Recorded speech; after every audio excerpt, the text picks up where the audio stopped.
वालेकुम स्टूडेंट्स। आज का मेरा लेक्चर क्लास 6 की बुक कंप्यूटर के हवाले से होगा, जिसमें हम इसके फर्स्ट चैप्टर का इंट्रोडक्शन करेंगे और कुछ टॉपिक्स को पढ़ने की कोशिश करेंगे। जैसा कि कंप्यूटर की बुक के नाम से ज़ाहिर है कि इसमें हम कंप्यूटर को ही पढ़ेंगे। सबसे पहले मैं आपको कंप्यूटर की थोड़ी सी डेफिनेशन बता दूँ। कंप्यूटर है क्या? स्टूडेंट्स, आप पिछली क्लासेस में भी पढ़ते आए हैं कि कंप्यूटर क्या चीज़ है, लेकिन मैं आपके रिवीजन के लिए दोबारा रिपीट कर रहा हूँ। Computer is an electronic device. Computer is an electronic device which process data and give information।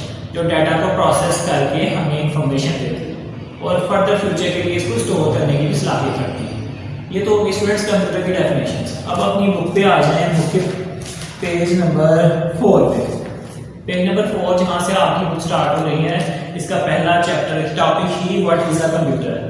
मैं दोबारा रिपीट कर रहा हूँ, what is a computer. Computer एक इलेक्ट्रॉनिक डिवाइस है जो डाटा को रिसीव करे, उसके बाद उसको प्रोसेस करे, प्रोसेस करके आपको इंफॉर्मेशन मिले।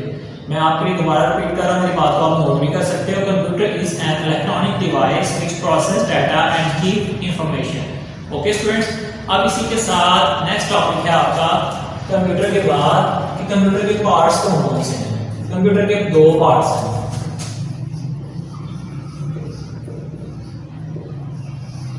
पार्ट्स या कंपोनेंट्स, बेसिक हिस्से इसके कौन से हैं। यह कंप्यूटर किन चीजों से मिलकर बना हुआ है। यहाँ पे लिखा हुआ है कि कंप्यूटर किन चीजों से मिलकर बना हुआ है। नेक्स्ट टॉपिक है what is a computer made of. Computer basically दो चीजों से मिलकर बना हुआ है। बुनियादी तौर पे दो चीजें इसमें आपको नजर आएंगी। एक जो पहली चीज है वो है हार्डवेयर और दूसरी चीज है software. Students, let us discuss hardware। hardware क्या है?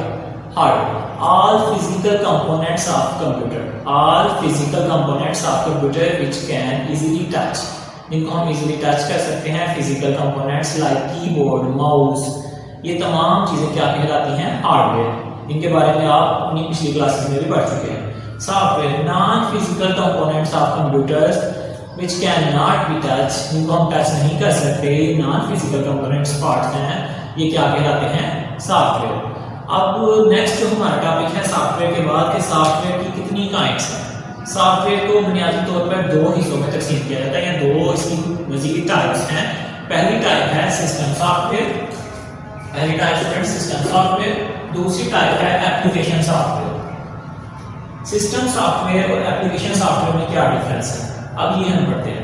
सिस्टम सॉफ्टवेयर में आपको समझाने से पहले इसकी एक थोड़ी सी एग्जांपल बता दूं कि इसकी एग्जांपल आपके कंप्यूटर में मौजूद ऑपरेटिंग सिस्टम, जिसको अक्सर आप कहते हैं मेरे कंप्यूटर में विंडोज 7 है, विंडोज 10 है, विंडोज 9 है, व्हाटएवर, विंडोज एक्सपी है, ये बोलते हैं हम लोग। वो जो ऑपरेटिंग सिस्टम इंस्टॉल है वो क्या कहलाता है? System software. अब सिस्टम सॉफ्टवेयर की थोड़ी सी आपको बेसिक समझ आ गई। अब मैं थोड़ा सा डिफरेंस है इसमें कर दूं।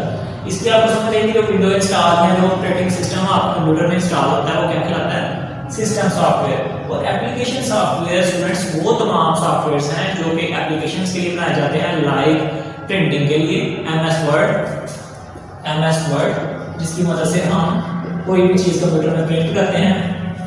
इसके अलावा मुख्तलिफ गेम्स जो आप कंप्यूटर में खेलते हैं, ये सारी कौन सी हैं? Application software.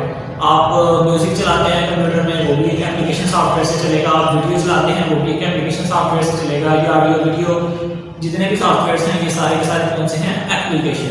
ये हाथ से एक एप्लीकेशन एक मकसद के लिए बनाए गए। अब वापस आ जाए सिस्टम सॉफ्टवेयर तो सिस्टम सॉफ्टवेयर करता क्या है? सिस्टम सॉफ्टवेयर मेरा कहना है, अगर आपको ये फोकस करके दिखा सके कि मैंने 4 पॉइंट्स लिखे हैं।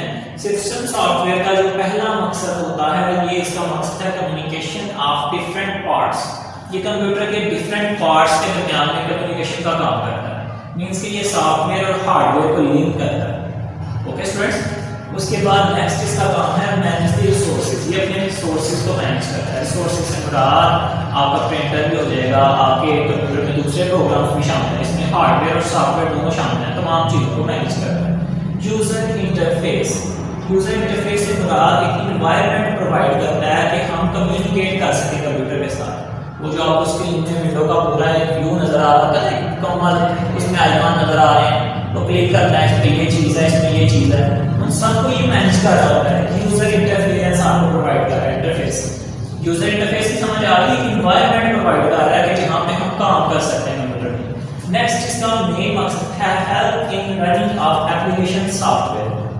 जो जितने भी एप्लीकेशन सॉफ्टवेयर हैं उन सबको इसकी मदद से ही चलाया जाता है कंप्यूटर। अगर कंप्यूटर में ऑपरेटिंग सिस्टम ही ना हो स्टूडेंट्स, आप लोग इस बात को बहुत भी जानते हो, अगर आप कंप्यूटर की विंडो ही करप्ट हो जाए, खराब हो जाए या नहीं काम कर रहे या उसका विंडो इंस्टॉल ही नहीं है, तो आप उसमें कोई एप्लीकेशन सॉफ्टवेयर भी नहीं कर पाओगे क्योंकि वो नहीं काम करेगा, उसकी वर्किंग ही नहीं होगी।